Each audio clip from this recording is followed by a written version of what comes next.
Hello, Ref Tom Green here.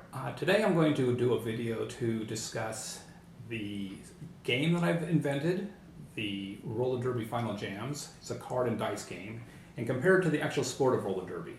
While it's not required to know how the game works, I think it might be interesting to some people to know a little bit more about the sport. Probably most people have seen roller derby maybe when they were a kid on television, or maybe they've seen it in a movie. So I'm going to talk a little bit about that. Now, roller derby has definitely changed over the years.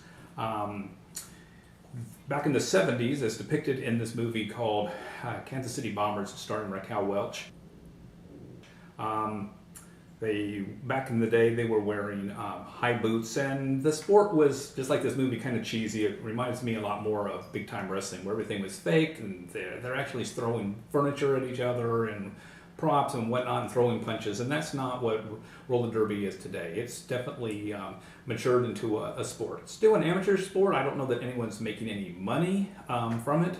Now there's men's roller derby, there's kids roller derby, but the roller derby that I was involved with the Dallas Derby Devil for 3 years as a referee is flat track roller derby, where, as depicted in this model, there's not a banked track as was used in this movie, as well as this other movie, Whip It, that came out more recently.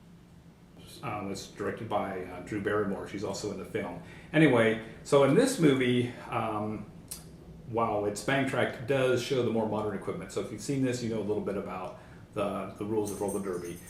Tactics and rules have changed over the years. It's different from just when I was reffing 10 years ago.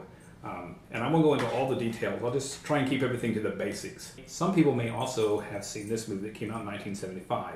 It is Rollerball with James Caan, but it has nothing to do with roller derby other than there's people on skates. In this movie, there's people who are essentially gladiators, and they're actually killing each other. There's motorcycles, and there's a cannon that shoots a steel ball.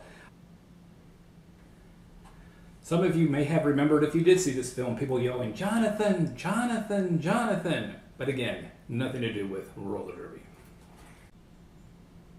So at this point, let's talk about how roller derby works, the sport, and then I will compare it thematically to some of the components that are used in the game. There's two teams, here depicted by a red team and a blue team.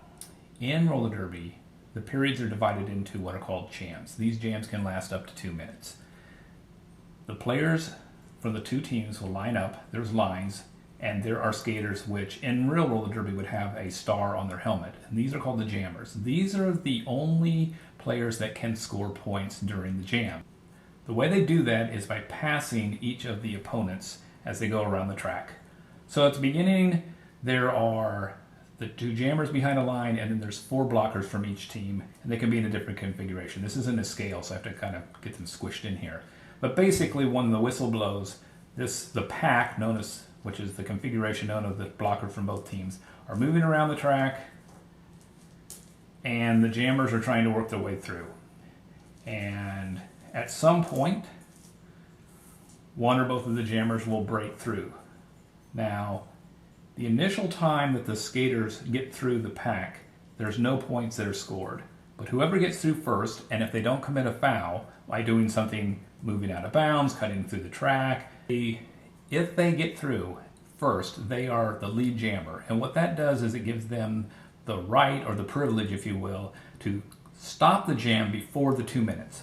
Continue, but let's say that the red jammer got through first, and then later in the 2 minutes, maybe she's behind, and she sees that she doesn't have time to score any more points, but the blue jammer is about to. If she's the lead jammer, she can signal by putting her hands on her hip and call the jam off early. This is something that is depicted in the game Roller Derby Final Jams, where there is a way to become the lead jammer, and if you are the lead jammer, you also have the rights to call off the jam before the full 2 minutes.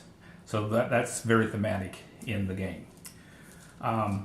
Once the initial pass has been made and the lead jammer is established, then from that point forward, again, this pack is continuing to go around the track, and the jammers are going through. Each time they pass an opponent, they can score a point. So let's compare that to how one side, in this perspective, the red player's jammer, and how they are seeing the board played in the game. So let's take and remove these players. They're actually still there, but, oops, red jammer's here. So if the red jammer is trying to get to the pack and pass, that's what's depicted here in the tabletop with the cards. This red jammer is trying to get past 1, 2, 3, 4 of the other blockers. In the game, you roll dice, you use disc to cover these different icons, and there's some push your luck elements that decide whether or not you do it, and then the countdown of the clock is depicted with some other set of cards. From the perspective of the blue player, they are mostly thinking about their jammer getting past the red players. But again, in reality, all of these are really together. So while I've separated the red jammer and their opposing blockers in the cards to one side and the other side of the table while playing Roll the Derby Final Jams, in reality, these blockers can be pushing and hitting the red blockers.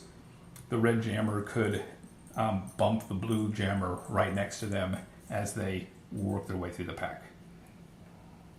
So I hope you found that informative. There's, as I said before, another video about how the game is actually played. You can look for that on YouTube or Board Game Geek.